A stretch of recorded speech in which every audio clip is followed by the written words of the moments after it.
নমস্কার বন্ধুরা, সকাল বিকাল নাস্তায় এক কাপ চায়ের সঙ্গে যদি এরকম হালকা ফুলকা একটা কোনো খাবার থাকে, তাহলে পরবর্তী খাবার 2-3 ঘন্টা দেরি হলেও কোনো অসুবিধা হয় না।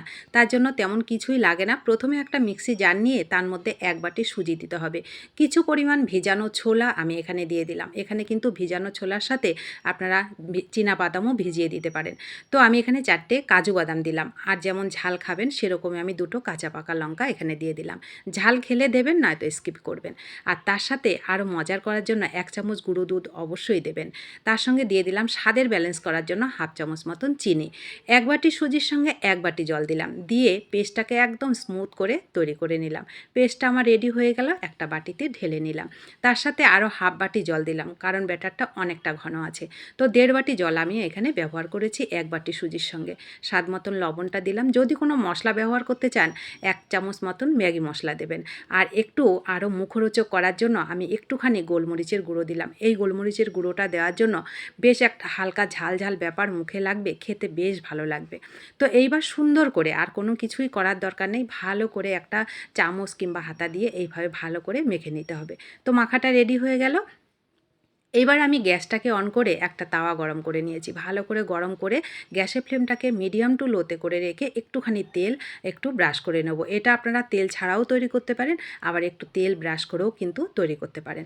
তো প্রথমটা দেখুন একটুখানি তেল ব্রাশ করে আমি তৈরি করছি, 1 হাতা করে দিব। যতটা ঘোরানো যায় ততটা ঘুরিয়ে পাতলা করে এটাকে দিয়ে দেবো। গ্যাসের ফ্লেমটাকে মিডিয়াম টু লোতে করে রেখে কিছুক্ষণ রাখলে এটা উপর থেকে শুকিয়ে যায়। তারপরে একটুখানি তেল উপর থেকে দিয়ে দেবো। দেখুন কতটা খাস্তা হয়। এই রুটিগুলো এমনই হয় যেমন আমরা বেলা রুটি করি, ঠিক সেরকম স্বাদের কোনো রকম হেরফের হয় না, বরং এই রুটিগুলোর স্বাদ আরও বেশি মজার হয়। তো আমি প্রথমটা একটু তেল ব্রাশ করে করেছি, দেখুন হয়ে গেল। পরেরটা কিন্তু তেল ব্রাশ ছাড়াই আমি এটাকে তৈরি করব। যেটা আপনাদের পছন্দের আপনারা কিন্তু সেভাবেই তৈরি করে নিতে পারেন। তেল ছাড়াও তৈরি করতে পারেন, আবার তেল দিয়েও তৈরি করতে পারেন। তো একইভাবে আমি সবগুলোকে তৈরি করে নেব। আর এইদিকে আমার গরম গরম চাটাও রেডি হয়ে গেছে, আর রুটিটাও কিন্তু তৈরি হয়ে গেছে। এরকম 1 কাপ চায়ের সঙ্গে যদি এরকম সুন্দর হালকা ফুলকা একটা নাস্তা থাকে, সন্ধ্যাবেলা কিংবা সকালবেলা আপনার না পরবর্তী খাবারগুলো একটু দেরি হলেও কোনো অসুবিধা হয় না। এই রুটিগুলো দেখুন একদম হালকা হয়, বেশ হালকা ক্রিস্পি হয়, খেতে বেশ ভালো লাগে।